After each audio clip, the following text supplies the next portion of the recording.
So the last reason to abandon contemporary clothing and the contemporary fashion was, of course, the beauty argument.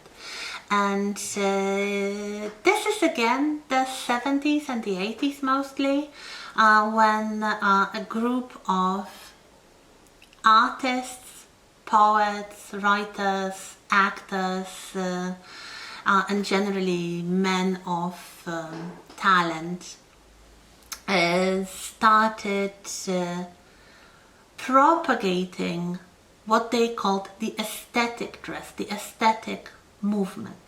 The ideas were following the slightly earlier concepts started by the Pre-Raphaelites, so the painters such as Dante Gabriel Rossetti, John Everett Miller, slightly later Edward Burne-Jones, and also the arts and crafts movement, so the design movement established by William Morris. They were all a kind of circle of friends, so they knew each other. They spent time together in the country residences mostly, and the wives and daughters modeled for the paintings, and they were celebrated socialites, very often admired for their beauty and style.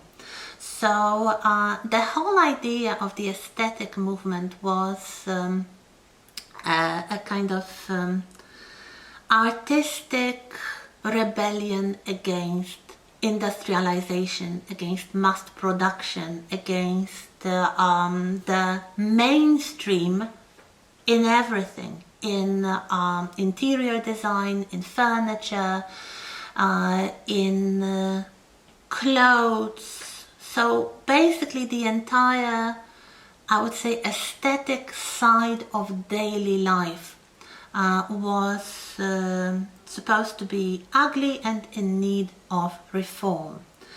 William Morris, if you heard about him, he designed textiles and embroideries. He produced them through his own company that employed, among other people, his own daughters.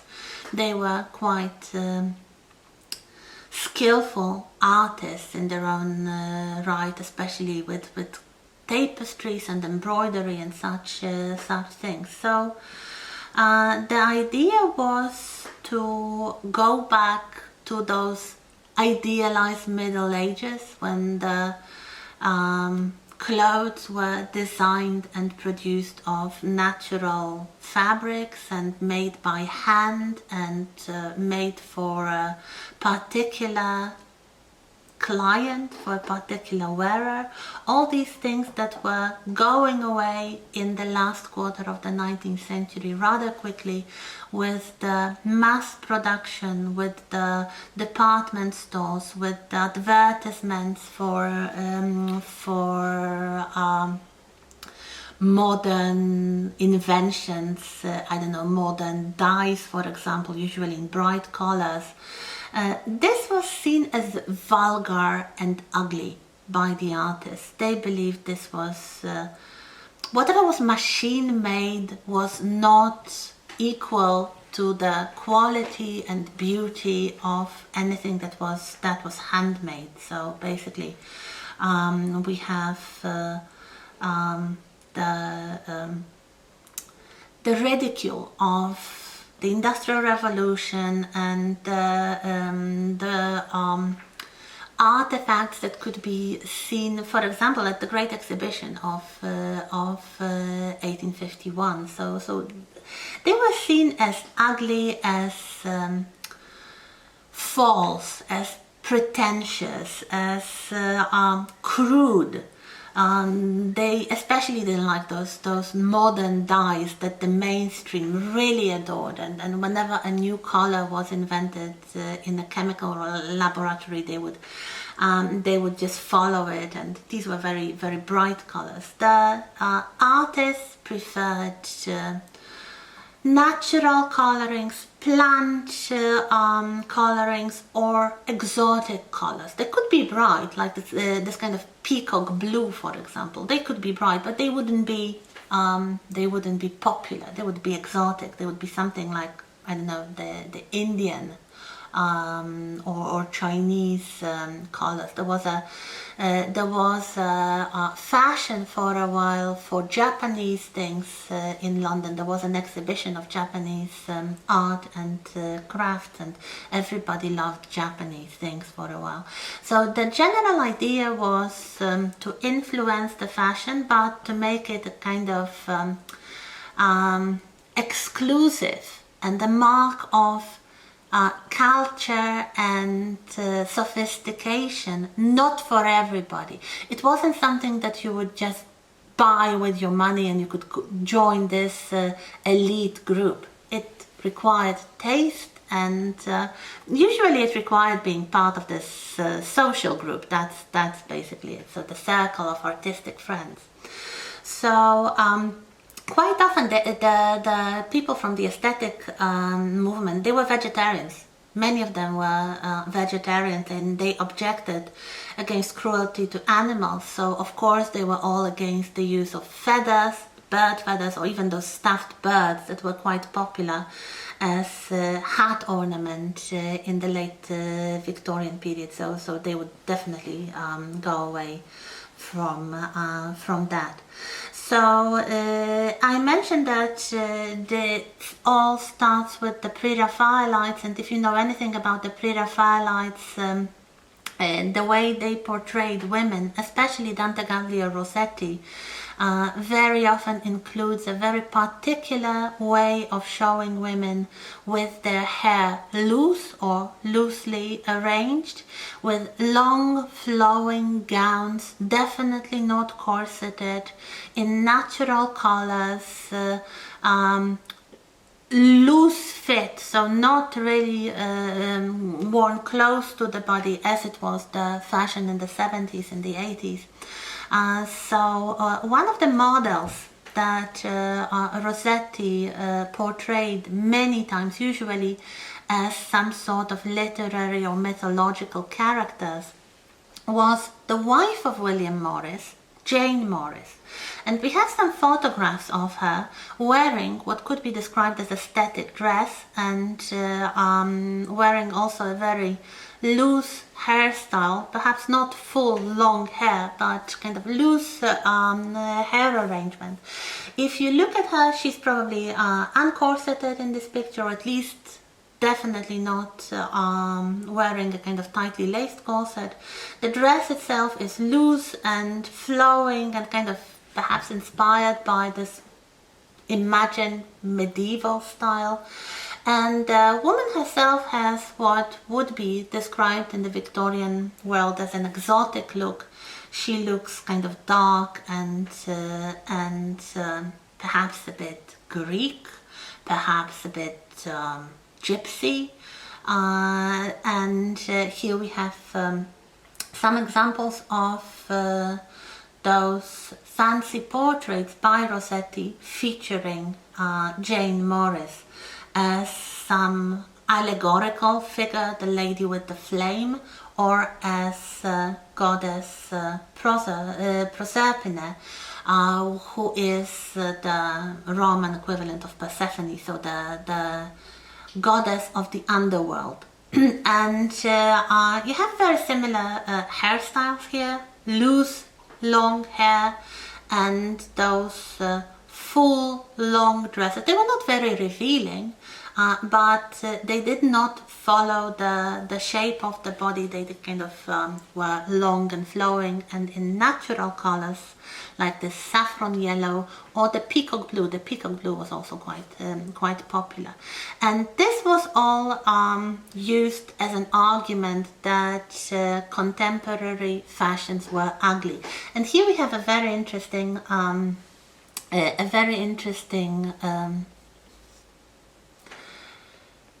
image from Punch magazine, again a cartoon, divided into two parts. It's called an impartial statement showing two sides of the story. So the discussion between the aesthetic lady and the woman of fashion seen from two perspectives.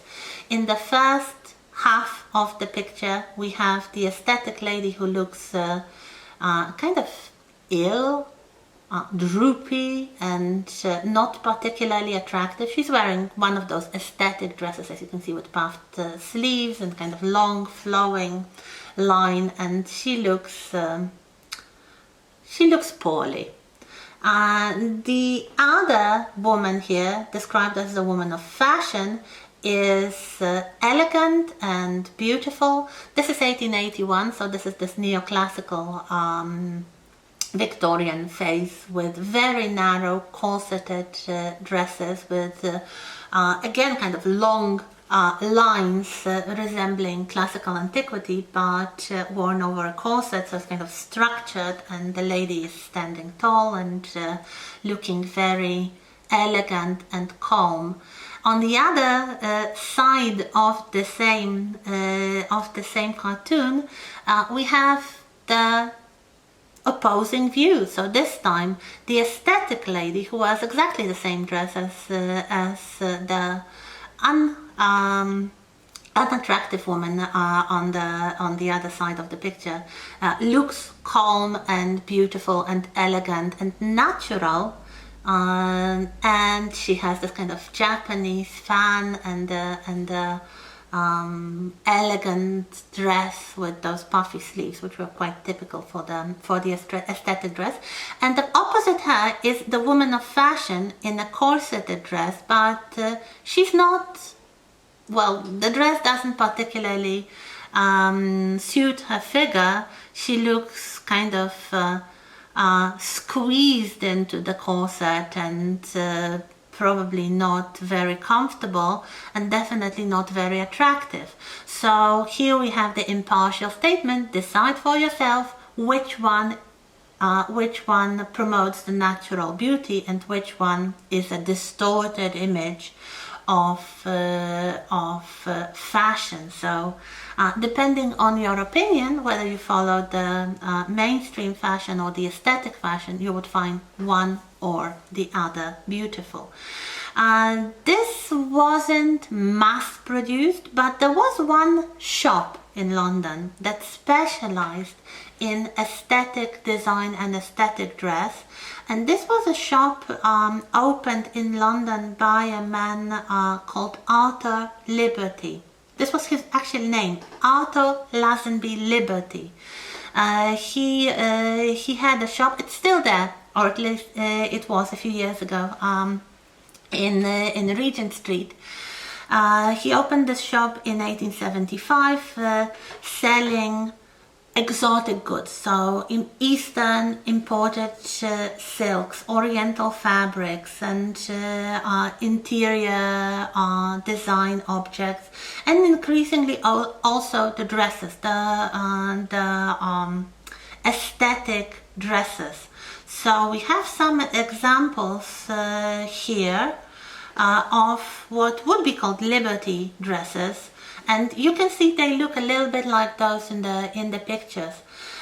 There's another photograph from the 80s showing one of the daughters of William and Jane Morris wearing a very similar dress to what her mother wore before, so kind of loosely fitted, very often using silks or velvet. In this case it's velvet.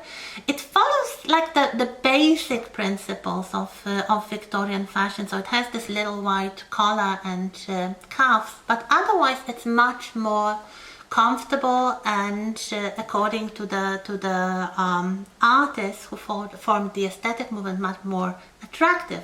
Also the hairstyle is simpler. So we have an actual woman wearing this dress for a photograph, and here we have some surviving specimens. They do have, at least the first one, the blue one, has the white collar and cuffs, but the shape is much more loose than the mainstream fashion. The color, although it's very attractive, it's a natural indigo color, and the dress itself could be worn without a corset, or at least it did not require, it shouldn't even have the tightly laced corset. We have some more examples here, and you can see they look kind of medieval or perhaps Renaissance. They usually have some emphasis on the sleeves. They have those long flowing lines, and there are basically two ways in this in which liberty dress and the aesthetic movement and aesthetic dress in general influenced fashion. So they become a bit more mainstream in the Edwardian period. So when we have the Belle Epoque, when we have the Art Nouveau style, the aesthetic dress becomes a bit more popular. This becomes a kind of, they were very expensive, of course, they were all handmade and using very expensive fabrics, all natural, of course. So they become accepted into the mainstream as a kind of form of artistic declaration. And something else that was even more popular, the dresses inspired by aesthetic dresses were very often used as tea gowns. You may remember the tea gowns, the loose undress types for women entertaining their close friends at home. So something like for a hostess. They are not as I would say sophisticated artistically as the aesthetic dress, but they follow a similar ideas of comfort and practicality without completely losing touch with, let's say, conventional femininity. In the Edwardian period, they very often have the floral decorations, especially kind of big flowers.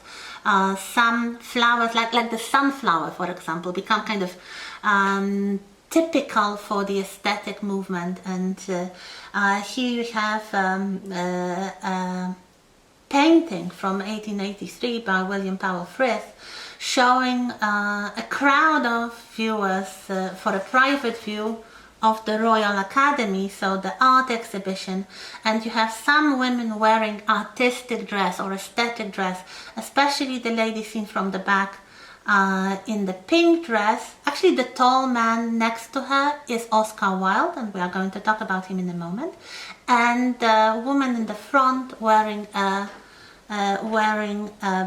green dress with the sunflower decoration. So these are the aesthetic types, and definitely they come to the gallery to watch the art, but also to show their artistic sophistication. Speaking about Oscar Wilde, he was one of the aesthetes, one of the artistic and sophisticated men of culture who believed that also men's fashions were ugly, that the reform proposed by Beau Brummel in the Regency went too far, and men lost a lot of possibilities for self-expression, for things like showing their personality, their taste, their love of beautiful things through their clothing. So what he proposed was, for example, a broadening of the color scheme for men. So rather than just grays and black and white, he proposed a rich, deep colors, deep purple, deep green, deep blue, rather than than this very monochromatic palette of men's clothing. And also the fabrics, especially the velvet fabrics. He believed that men should wear velvet because it's nice to touch. And here we have a photograph of Oscar Wilde in aesthetic dress. So as you can see, both the coat and the waistcoat of this costume are made of velvet with some contrasting decorations. This is what he wore, but not many men followed him.